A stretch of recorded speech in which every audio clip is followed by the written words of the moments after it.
So one of my patients came in, and this was after I'd already started the series here, was maybe about halfway through, maybe a little bit more, and was starting to speak the lingo. And so what happened is she came in, and you usually, shoot the shit with your patient a little bit and see how they're doing. And then you kind of direct them to the first exercise of the day or whatever you're going to start working on first. Let's go hit some squats. Let's go do this. Right.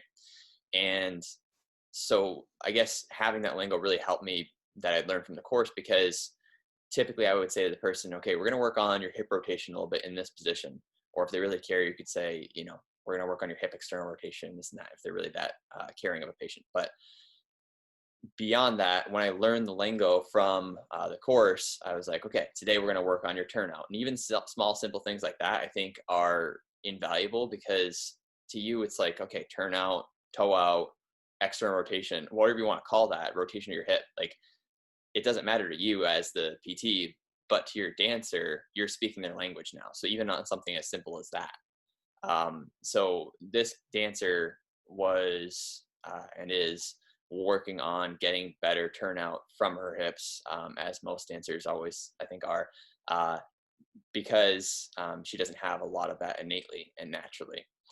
However, we found through testing that she had a little bit more passively than she did actively, even though she was limited passively a little bit more so than, what would be ideal, the whole 180 degrees, toes completely, spread out. But so we looked at that, and I explained to her, it's really super important. And she was having knee pain, go figure, because she was kind of torquing into that position, if anybody's familiar with that.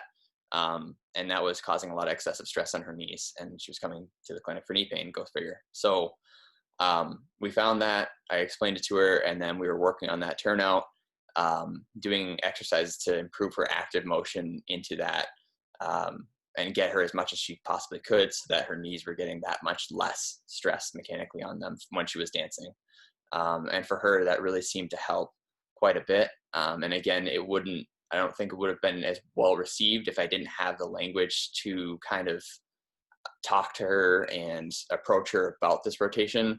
If I talked about her hip external rotation range of motion, she would have looked at me and written me off, I think.